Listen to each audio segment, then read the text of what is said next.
mulina n'emiti gye muteekwa okutuwa naye ekibira kiweddewo abantu batandise okuzimba abantu bataddeeyo abasirikale ab'enjawulo abali mu uniform n'abataliimu batandise okuzimba. NFA yo esirise naye ng'ate teri wala eri Kinyana Mpindi wano erina n'emiti gyegabira abantu egya bulijjo.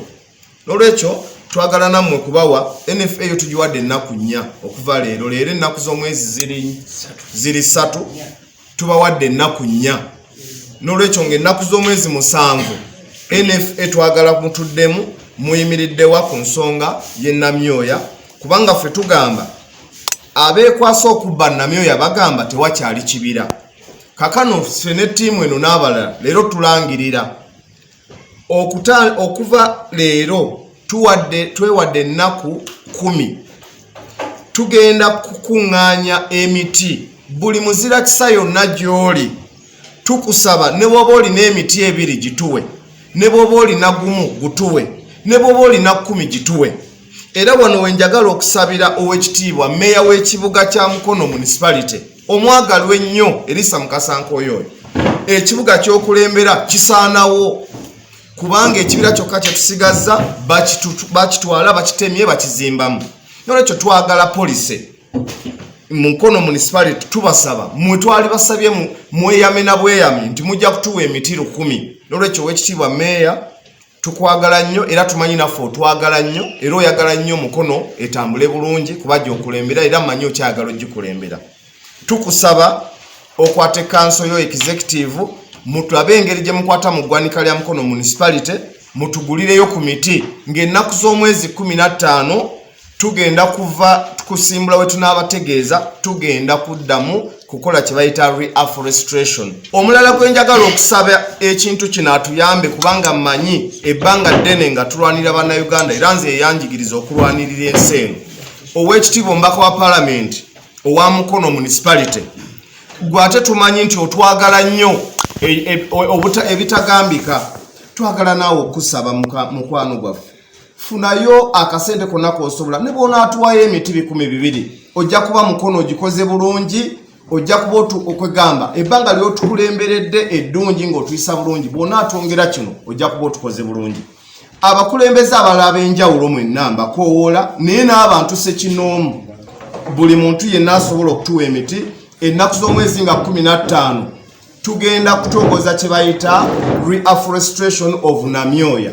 Tuddamu okusimba ekibira kyaffe kubanga abatwala ettaka bagamba ekibira tekikyaliwo. Oyo atwala ekibira n'atali mu nsonga za kibira omukka oguva mu kibira omwo fena bwe tukozesa. Factory nyingi zijja mu Mukono era kati egenda kufuuka Mukono Industrial Park.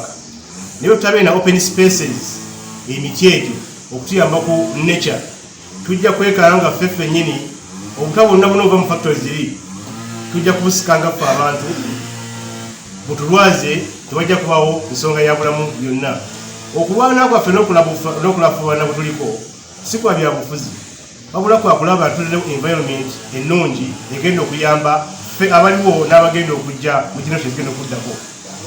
Bwe baba baagala tuwa Namyooya batulage ekifo kyebagazeti nebo kirala kigenda tulage osimbamu emiti kibenga kikavanira Namyooya bwakiffe kubanga bwe nzijja nga neetaaga wakaawo bapulotiyo ndiwaddemba okugamba nawe nkugulidde n'enkuzimbira awo omuntu omutwalanga mukakkamu. Ne njagala olunaku lwaleero okutegeeza okukiteeka ku minisita ne ministry nti balabika bamanyi ekiri e Namyooya abamajja abali e Namyooya abakuba abantu abazimba ekiro ng'osanga gulederi mu kusenda esenda ebintu e Namyooya naye ng'esenda ekumiddwa bamajja abalina n'amayinja. Kino ministry tesobola kuŋŋamba nti ne NFC tebamanyi kintu kiri Namyooya awo ng'amagye gali eyo gakuba abantu bakwata buli ayogerako go bakwata ne batwala ne basiba. Kati nno kino nkyogera nga seekwese oba sigenda kugamba nti nzire emabega ffe kino kye tusimbudde ogenda okusimba emiti tugenda kusimba emiti okutali ku nnaku z'omwezi nga 15 tugenda kutambula n'emiti gyonna gye tugenda okubanga tufunye kubanza ngenda kuwayo nange emiti ya 20 ng'okuddawo obutonde bw'ensi.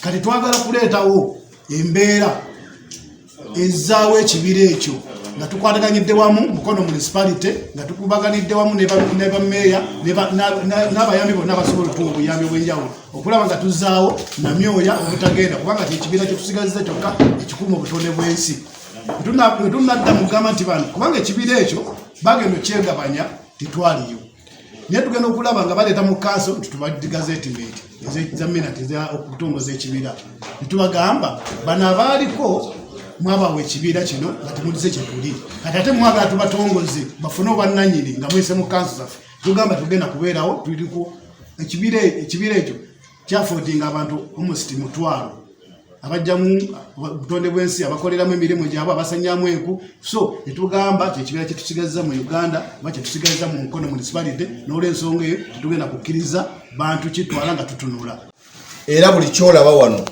bino byebyapa ebyakubwa ku Namyooya n'olwekyo amangu ddala ssaawa yonna tugenda kwatuukiriza buli muntu lisiti eno ye print out mugiraba yiino wano kakati lisiti y'abalina ettaka ku Namyooya yiino wano essaawa yonna tugenda kumenya muntu ku muntu buli alina ekyapa ku Namyooya tubamanyi era tugenda kubaatuukiriza essaawa yonna n'olwekyo njagala kusaba olw'okuba kanso ensonga enkulu zino ziri mu kanso 2 kanso y'Eggoma ng'ekulemberwa muganda waffe oyo